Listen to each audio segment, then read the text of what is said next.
তেহরানের গ্র্যান্ড বাজার থেকে শুরু করে লোরিস্তানের অলিগলি ইরান জুড়ে এখন আগ্নেয়গিরির উত্তাপ। এটি কেবল রাজনৈতিক কোনো অধিকারের লড়াই নয়, বরং এক টুকরো রুটি আর টিকে থাকার আকুতি। মার্কিন ডলারের বিপরীতে মুদ্রার রেকর্ড দরপতন আর আকাশচুম্বী মূল্যস্ফীতিতে পিঠ ঠেকে গেছে সাধারণ ইরানিদের। 4 দিনে পা রাখা এই বিক্ষোভ এখন রূপ নিয়েছে সহিংসতায়। রেকর্ড বলছে, গত 1 বছরে ইরানি মুদ্রার রিয়ালের মান কমেছে প্রায় অর্ধেক। বর্তমানে 1 মার্কিন ডলারের বিপরীতে লেনদেন হচ্ছে অবিশ্বাস্য 14,20,000 রিয়াল।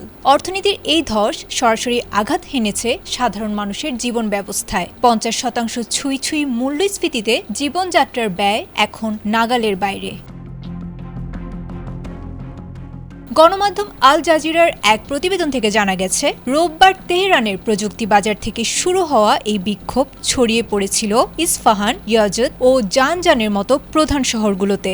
অন্তত 10টি বিশ্ববিদ্যালয়ের শিক্ষার্থীরা নেমে এসেছিলেন রাস্তায়। তবে চতুর্থ দিনে আন্দোলন রূপ নিয়েছিল সহিংসতায়। ইতোমধ্যে লোরিস্তান প্রদেশে বিক্ষোভকারীদের সাথে সংঘর্ষে নিরাপত্তা বাহিনীর এক সদস্য নিহত হয়েছেন, আহত হয়েছেন অনেকে। দক্ষিণাঞ্চলীয় ফার্স প্রদেশের সরকারি ভবনের প্রবেশের চেষ্টা করলে গুলি চালিয়েছিল নিরাপত্তা বাহিনী।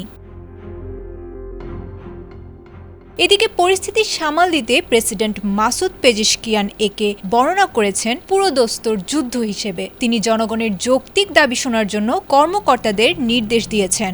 সরকারের মুখপাত্র ফাতেমেহ মোহাজেরানি দাবি করেছেন, জনগণের কণ্ঠ যতই কঠোর হোক, সরকার তা শুনবে ধৈর্যের সঙ্গে। তবে এই বিষয়ে বিশ্লেষকরা কিছুটা সন্দিহান। তাদের মতে, সরকারের সক্ষমতার ওপর জনগণের আস্থার চরম সংকট তৈরি হয়েছে। একদিকে পশ্চিমা নিষেধাজ্ঞা আর অন্যদিকে অভ্যন্তরীণ অব্যবস্থাপনা। এই দুয়ের জাতাকলে পিষ্ট ইরান। সেন্ট্রাল ব্যাংক প্রধানের পদত্যাগও জনরোষ দমাতে পারছে না। 2022 সালের মাহসা আমিনি হত্যাকাণ্ডের সেই উত্তাল স্মৃতি আবারও ফিরে আসছে ইরানের রাজপথে। এখন দেখার বিষয়, সরকারের সংলাপের আশ্বাস মানুষের ক্ষুধার জ্বালা মেটাতে পারে কিনা, নাকি এই বিক্ষোভ রূপ নেবে বড় কোনো রাজনৈতিক বিপ্লবে।